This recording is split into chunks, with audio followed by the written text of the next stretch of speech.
بسم اللہ الرحمن الرحیم۔ آزمائش کیوں آتی ہے؟ یعنی کہ انسان کے اوپر، انسان کے لیے آزمائش کیوں آتی ہے؟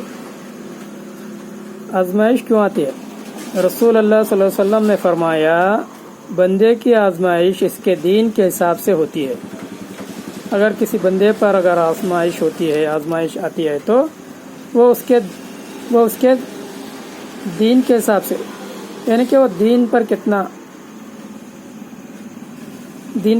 جمع ہوا ہے، دین کے اس کے دین کے حساب سے اس کو آزمائش آتی ہے۔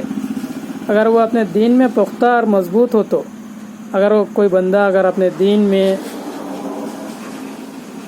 پختہ اور مضبوط ہو تو اس کی آزمائش بھی زیادہ ہوتی ہے۔ اس کی آزمائش کیا؟ اگر کوئی بندہ اگر اپنے دین میں مضبوط اور پختہ ہو تو اس کی آزمائش بھی زیادہ ہوتی ہے۔ اور اگر اس کا ایمان کمزور ہو تو، اگر کمزور ہو تو کیا ہے؟ اس کی آزمائش بھی کیا ہے؟ اس کے حساب سے کم ہوتی ہے۔ کوئی بندہ اگر ایمان میں کمزور ہوتا ہے، اس کی آزمائش بھی اسی کے حساب سے کم ہوتی ہے۔ بندے پر مسلسل آزمائشیں آتی رہتی ہیں، یعنی کہ کوئی بھی بندے پر آزمائشیں اللہ تعالیٰ بندے کو آزمائش میں ڈالتا ہے، آزماتا ہے کہ بندہ دیکھیں گے اس میں کتنی یہ ہے، ان جھیل پاتا یا کر پاتا یا نہیں، اس میں کتنی یہ ہے۔ بندہ جو ہے اللہ جو ہے اپنے بندے سے آزماتا ہے کہ انہیں کتنا اس میں کھرا اترتا ہے، کتنا اس میں صحیح ہے، کیا ہے۔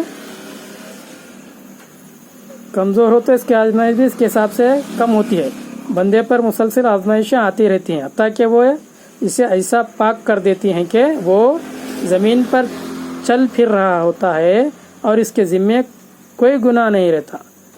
یعنی کہ جب تک وہ انسان جو ہے زمین پر چل پھر رہا ہے، جب تک جو ہے آزمائشیں آتی رہتی ہیں، اس کے حساب سے وہ جو ہے یہ ہوتا رہتا ہے۔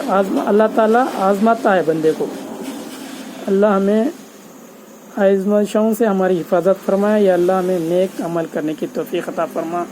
وآخر دعوانا الحمدللہ رب العالمین۔